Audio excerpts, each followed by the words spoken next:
Assalamualaikum warahmatullahi wabarakatuh.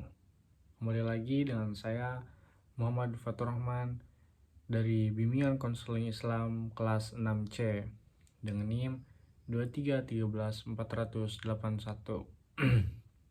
Baik, pada video kali ini tidak lain dan tidak bukan adalah video untuk memenuhi tugas mingguan pada mata kuliah Public Speaking, yaitu tugas Learning Journal. Pada kesempatan kali ini, kita akan mengulas kembali terkait pembahasan diskusi pada pertemuan sebelumnya, yang dimana pertemuan sebelumnya itu adalah pembawaan materi dari kelompok 2, yang dimana isi daripada diskusi itu adalah tentang demam panggung, ciri-ciri demam panggung, cara mengatasinya, dan lain sebagainya. Mungkin dalam video kali ini kita akan sedikit mengulas dalam beberapa menit ke depan. Baik, yang pertama ada ciri-ciri demam panggung. Nah, jadi seorang public speaker kadangkala sering mengalami yang namanya demam panggung.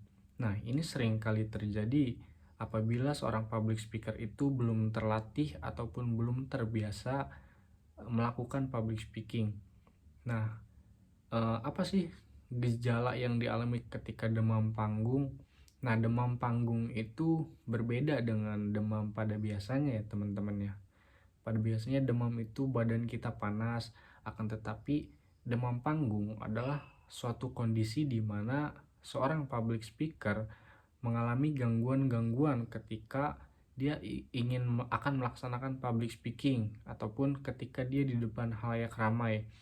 Nah, gejala yang dihadapinya itu seperti halnya berkeringat, biasanya keringat dingin, terus juga badan gemetar, lalu suara dia tuh tersendak.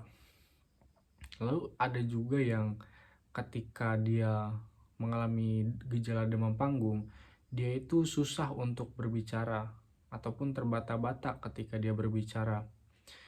Nah, selanjutnya gejala demam panggung juga adalah tidak fokusnya pikiran dia.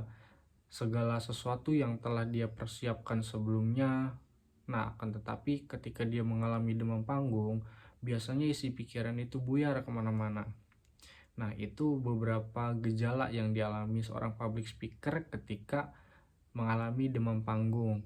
Nah, cara mengatasinya gimana sih biar kita tuh enggak mengalami yang namanya demam panggung?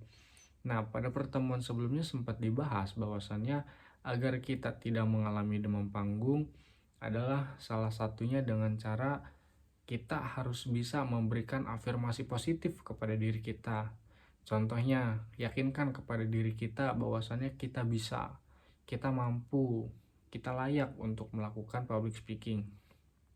Nah, selain daripada memberikan afirmasi positif kepada diri sendiri, seorang public speaker juga bisa menggunakan visualisasi ketika untuk mencegah terjadinya demam panggung.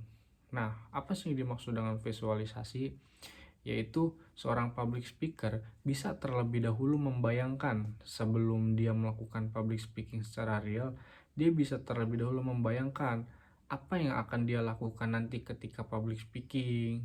Bisa dia bayangkan terlebih dahulu bagaimana nanti kiranya situasi yang akan dia hadapi, terus bagaimana antisipasi jika ada kesalahan-kesalahan yang dia lakukan.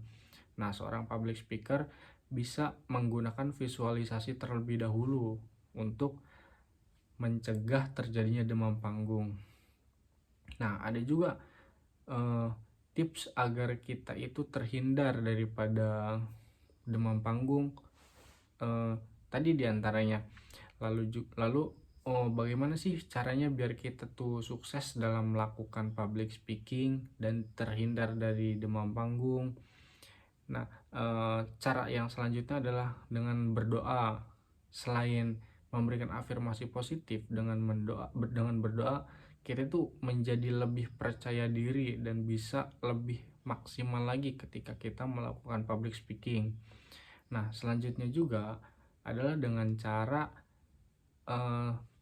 tips dengan pernafasan. Jadi kita melakukan teknik pernapasan yang baik dan benar agar tidak terjadi demam panggung.